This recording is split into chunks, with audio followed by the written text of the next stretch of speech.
बड़ा खूबसूरत सेगमेंट है कुरानी मालूमात। रमज़ान नुज़ूल कुरान का महीना है और हम चाहते हैं कि इस सेगमेंट के जरिए बड़ी प्यारी प्यारी मालूमात कुरान की आपको दी जाएं। अब चलेंगे आज यमीन की तरफ। सोते वक्त सूरह काफिरून पढ़ने की क्या फजीलत है? सोते वक्त जो सूरह काफिरून पढ़ेगा उसका ईमान सलामत रहेगा। खुलासा ये इसका। हाँ, खुलासा तो ये बन जाता है, लेकिन थोड़ा सा जो है कुफर से महफूज रहेगा, उसका खात्मा बिल खैर होगा। जी, कुफर से महफूज रहेगा और खात्मा बिल खैर होगा। हम सारे चाहते हैं ना कि खात्मा बिल खैर हो। तो सोते वक्त कुल या अय्युहल काफिरून इतनी बड़ी सूरत नहीं है, तो याद कर लें अच्छे अंदाज से तलफ़्फ़ुज़ के साथ और रोजाना सोते वक्त पढ़ लें। कल हमने सूरह आयतुल कुर्सी के बारे में भी सुना था, उसकी फजीलत भी, तो अब ये अपने मामूलात में शामिल कर लें कि सोते वक्त इंशाअल्लाह आयतुल कुर्सी सूरह काफिरून पढ़ेंगे ताकि ये बरकतें मिलें। अब्दुल कयूम भाई, आपसे सवाल है, सूरह फलक और सूरह नास को पाबंदी से पढ़ने की क्या फजीलत है? सूरह फलक और सूरह नास को पाबंदी से पढ़ने की फजीलत ये है कि आंधी और अंधेरी दूर होती है और जो इसका पाबंद होता है उसके जो इसका पाबंद होता है किससे महफूज रहेगा?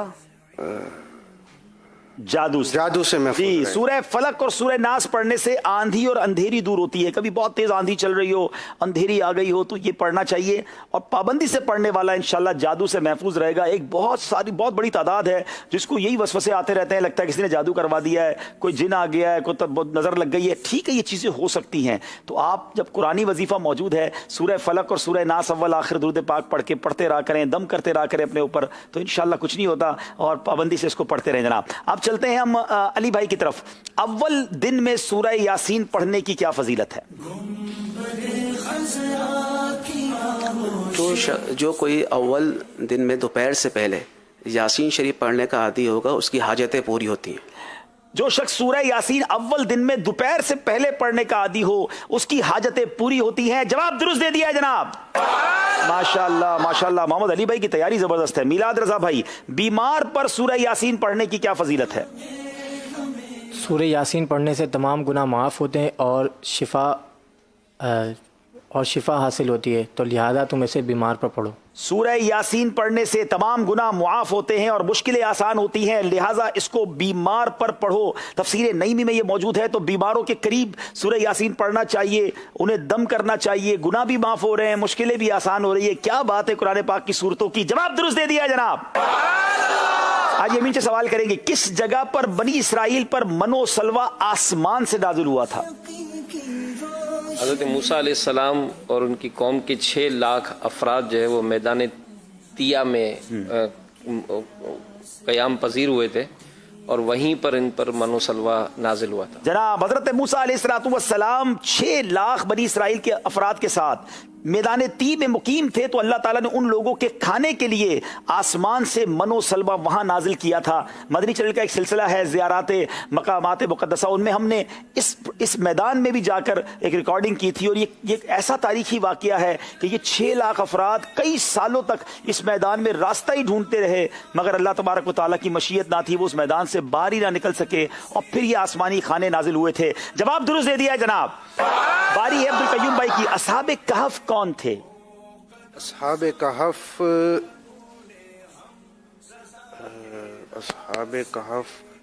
बादशाह के मोअज़्ज़िज़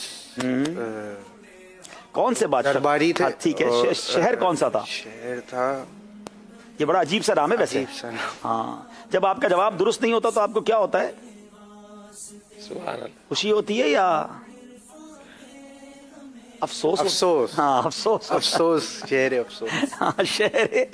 अच्छा, ये जो असहाबे कहफ है ना, इनकी जो हिस्ट्री है, यहाँ बहुत सारे नाम जो आज हम किसी और माना में यूज करते हैं ना, अफसोस, उस शहर का नाम ही अफसोस था। वहाँ के बादशाह के मुअज़्ज़ज़ दरबारी थे, शुरफा थे। अच्छा, बादशाह का नाम क्या था? बादशाह का नाम दकियानूस था। तो अब जो हम कहते हैं ना दकियानूसी बातें, तो शायद ये वजह यह है कि वो हजारों साल पुराना बादशाह था, उस जमाने की बातें कोई कर रहा होता तो कहते हैं तुम दकियानूसी बातें कर रहे हो। तो बेसिकली दकियानूस ये बादशाह का नाम था और अफसोस भी एक शहर का नाम था। चले जनाब, और علی بھائی اگر آپ نے میری باتیں غور سے سنی ہوں گی تو آپ کا جواب آسان ہو جائے گا.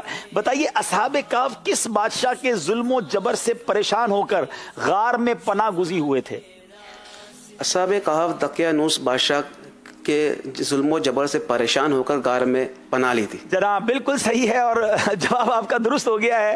اور مجھے مجلس نے پہلے بھی ایک دو بار کہا ہے کہ آپ تفصیل بیان کرنے سے پہلے دیکھ لیا کریں کہ آگے وہی سوال تو نہیں ہے. تو ایسا ہی ہو گیا جناب کہ میں نے دقیانوس والی بات کر دی, میں نے سوال دیکھا نہیں تھا. لیکن علی بھائی چلیں آپ نے جواب دے دیا ماشاءاللہ. میلاد رضا چلے ہاں یہ بڑا اچھا سوال ہے. اصحاب کہف کے بارے میں دیکھیں کتنی معلومات ہو رہی ہے. سورہ کہف پڑھیں, اس کی تفسیر پڑھیں تو سب سیکھنے کو ملے گا نا. اصحاب کہف کس بادشاہ کے دور میں بیدار ہوئے؟ جب یہ غار میں گئے تھے تو دقیانوس بادشاہ کا دور تھا, جب یہ بیدار ہوئے تو وہ کون سا بادشاہ تھا؟ اصحاب کہف بیدروس بادشاہ کے دور میں بیدار ہوئے تھے, جو ایک نیک دل انصاف پرور بادشاہ تھا. جی نیک دل تھا, انصاف پرور بادشاہ تھا. بیدروس کے دور میں یہ لوگ بیدار ہوئے, تقریباً 309 سال تک یہ سوتے رہے. کیا بات ہے, اس واقعے سے اللہ کی قدرت کا کیا معاملہ سیکھنے کو ملتا ہے اور مزے کو مزہ آ جاتا ہے جب اصحاب کہف کی تفسیر کو پڑھیں, قرآن پڑھیں تو یہ سب معلوم ہو سکتا ہے. اور الحمدللہ مدنی چینل پر ایک سلسلہ ہمارا ہوا تھا, ایک قصہ ہے قرآن سے, اور اس کے بعد ایک اور ہم نے پروگرام کیا پیغام قرآن, جس میں قرآن کے واقعات بیان کیے. اگر آپ شوق رکھتے ہیں قرآن کے واقعات کو جاننے کا اور اس کا پیغام چاہتے ہیں تو آپ یہ سلسلہ یوٹیوب وغیرہ پر مدنی چینل کے پیجز پر جا کر دیکھ سکتے ہیں. جناب یہ بھی سیگمنٹ کمپلیٹ ہوا, قرآنی معلومات. آئیے پھر دیکھتے ہیں میں اسکور بورڈ کیا بتا رہا ہے.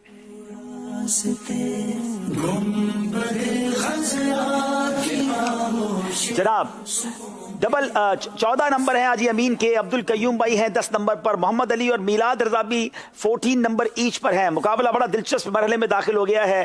وقت ہوا ایک مختصر نعت شریف سنیں گے اور آپ کی کچھ کالز لیں گے, اور اس کے بعد مقابلے کو لے کر اختتام کی طرف چلیں گے. یاد رہے کراچی کے اختتام میں سحر تک ہمارا یہ سلسلہ جاری رہتا ہے, اور آخر میں ہم آپ سے سوال بھی کرتے ہیں. جو آج سوال کیا ہے اس کی قرآن اندازی بھی ہوگی. اور آج ناظرین میں نے آپ کو ایک شاندار امیزنگ دعوت کے بارے میں بتانا ہے, ایک ایسی دعوت جو یادگار دعوت تھی. کس نے دعوت کی تھی, کس کی تھی, اور وہ دعوت ایسی یادگار کیوں ہے, اس کے بارے میں جانیں گے. یہ واقعہ بھی میں نے سلسلے کے اختتام پر آپ کو سنانا ہے.